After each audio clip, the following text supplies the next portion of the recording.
finde ganz persönlich, dass in Europa, dass man sich auf Sachfragen, also dass die Bürger, also deswegen finde ich die Idee hier auch so toll, also dass dieser Gesprächsprozess, der öffentliche Raum entwickelt wird, dass also mehr Bürger merken, es ist wichtig, also dass Bürger zu Themen auf die Straße gehen und laut ihre Meinung äußern und aktiv auf Politiker zugehen. Beispielsweise so auch so ein Thema Transparenz und Zurückdrängung der Lobbys, was so ganz entscheidend wäre, um auch Prozesse zu verschnellern, weil die Lobbys unterdrücken ja gerade, dass viele Dinge, die eigentlich Konsens sind, dann aber verhindert werden im Interesse von irgendwelchen, im Interesse von Konzernen. Was ich auch ganz wichtig finde, es wird ja sehr häufig darüber diskutiert, noch weitere Kompetenzen auf die höchste Ebene zu verlegen. Oder es geht immer darum, wie viele Kompetenzen soll Europa haben und wie viele Kompetenzen sollen die Länder behalten.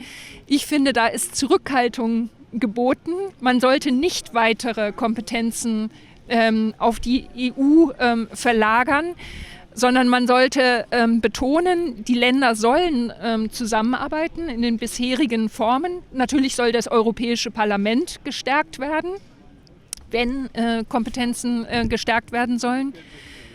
Aber ansonsten ist die regionale Ebene, die nationale Ebene wichtig. Die Kommunen müssen Handlungsfähigkeit haben, weil die Menschen können nur vor Ort sich einbringen. Das, was auch in Deutschland sehr stark in den Fokus gerückt ist, vor der letzten Bundestagswahl, die Einführung von Bürgerbefragungen, Bürgerbegehren und auch die Wahl von bestimmten Ämtern direkt durch die Bürger, also zum Beispiel Bundespräsident oder Bundeskanzler. Sowas sollte eigentlich nicht nur auf europäischer Ebene, sondern auch nicht nur auf deutscher, sondern auch auf europäischer Ebene mal diskutiert und nicht nur diskutiert, sondern auch möglicherweise dann mit einer breiten Interesse eingeführt werden. Es gibt ja ein direkt demokratisch Initiativrecht auf Europaebene. Die Kommission ist ja nicht verpflichtet, darauf zu reagieren, aber sie kann es, und Bürger können sich ja organisieren und 1 Million Unterschriften sammeln in Europa und einen Vorschlag machen. Also da gibt es schon Sachen. Und es geht, wie du gesagt hast, auch darum, dass wir mehr Bekanntheit dafür schaffen, dass die Leute auch, weil die meisten Europäer wissen einfach nicht, dass das besteht, und das ist ja auch schade, dass es eigentlich die Mittel gibt. Es gibt die Tools und dass die Leute das einfach nicht kennen. Also ich glaube, da hat Europa vielleicht auch ein bisschen ein Kommunikationsproblem. Wenn es auf Transparenz ankommt, alles, was Sie eben gesagt haben, also dass wir wissen müssen, wer ja Lobbyist ist und wer mit wem redet und wie viel Budget die haben, das liegt alles eigentlich als Vorschlag auf dem Tisch im Moment im Parlament. Das Problem ist nur, dass das Parlament eigentlich eher geneigt ist, das jetzt nicht anzunehmen und die Kommission, komischerweise jetzt die Kommission drauf drängt, dass das eingeführt werden muss. Ja, ich weiß jetzt gar nicht genau, wo ich hier reingekommen bin, aber es war eine Diskussion über Europa und ich muss auch relativ schnell weg, weil wir wegfahren müssen. Aber ich fand es sehr, sehr spannend, und das sind ja nun auch wirklich Fragen, die mich im Augenblick auch sehr bewegen, wie sich unsere Demokratie entwickelt. Zu Zeiten, wo wir noch auf viel mehr Ebenen beeinflussbar geworden sind, als das früher der Fall war. Wo Informationen für uns vorher noch viel mehr gefiltert wurden. Jetzt haben wir eine viel höhere Verantwortung, mit den Informationen umzugehen, und wissen aber zum Teil gar nicht, worauf bestimmte Taktiken im Verborgenen abzielen, um uns ein bisschen nervöser zu machen im Internet oder um uns ein bisschen einzulullen, und ganz schwierige Situation. Also noch nie war es so spannend wie heute.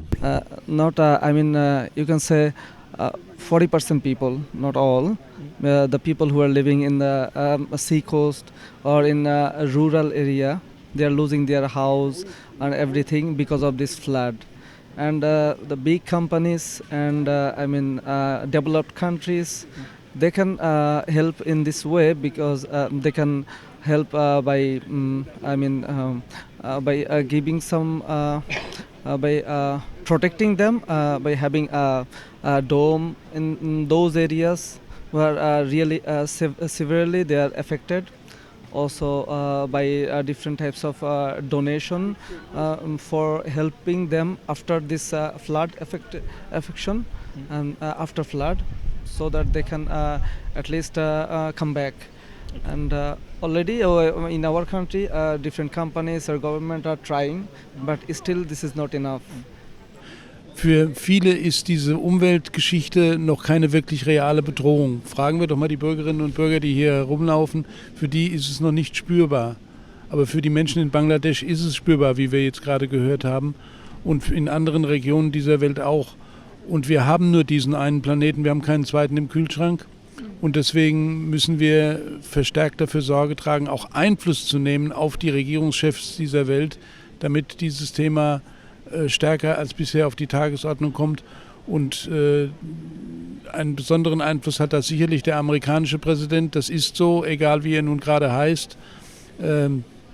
Und mit ihm muss man deutlicher reden, als das bisher getan wird, insbesondere beispielsweise von Frau Merkel, die ja mal als Klimakanzlerin gestartet ist, aber davon ist nicht mehr allzu viel übrig. These big companies, they should make a balance. They are harming people by producing their products and by running their industries, but they are not so much concerned about this. The consequences of their production. They are not so much aware of this. So they should make a balance in this way. And they are not concerned about the welfare of the society.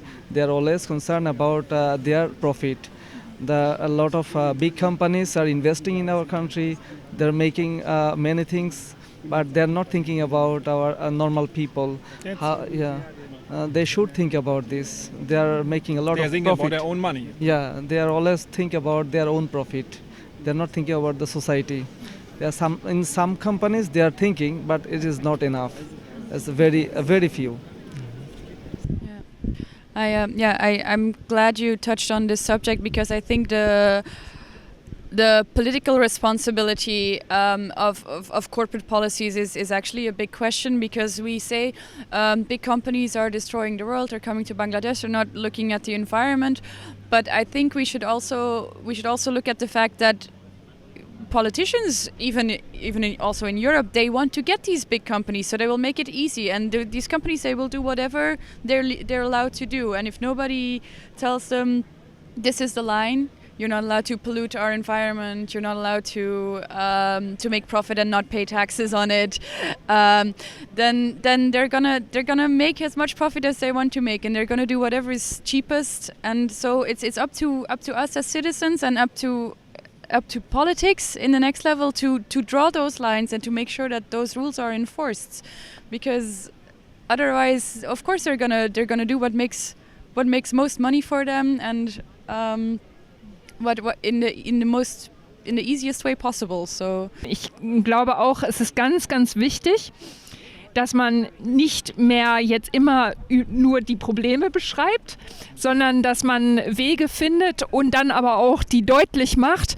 dass Bürger wirklich noch etwas bewirken können und Politiker eben auch. Ich höre diese Meinung bei meinem politischen Engagement ganz oft, dass die Lobbys praktisch an der Macht seien. Also dass es praktisch zwangsläufig sei, dass ein Politiker das umsetzt, was eine Lobby vorschreibt. Dem ist aber nicht so. Das ist keine Zwangsläufigkeit. Es ist einfach ein wirtschaftliches Interesse oder eben auch ein Interesse, dass man sagt, ich komme nur so an die Macht und ich bleibe nur so an der Macht. Es ist aber durchaus etwas anderes möglich. Dann hatten Sie ja auch darauf hingewiesen, diese europäische Initiative, also es gibt schon Instrumente, Natürlich sind die nicht so konstruiert, dass die nicht abgewehrt werden können und dass das zu einer sofortigen Umsetzung führt. Aber es führt eben zu einer gewaltigen Öffentlichkeit und die macht schon Druck und die wird ja auch gefürchtet. Das sieht man ja auch an den Aktionen, warum so etwas abgewehrt wird, weil es eben gefürchtet wird. Also ich glaube, es ist eine Aufgabe, das deutlich zu machen, auch im Rahmen so einer Aktion, dass man immer wieder sagt, es gibt die Wege, geht die Wege, die sind möglich, die bewirken auch ganz viel. Die Mächtigen haben da mehr Angst davor, als dass die Bürger sich das zutrauen.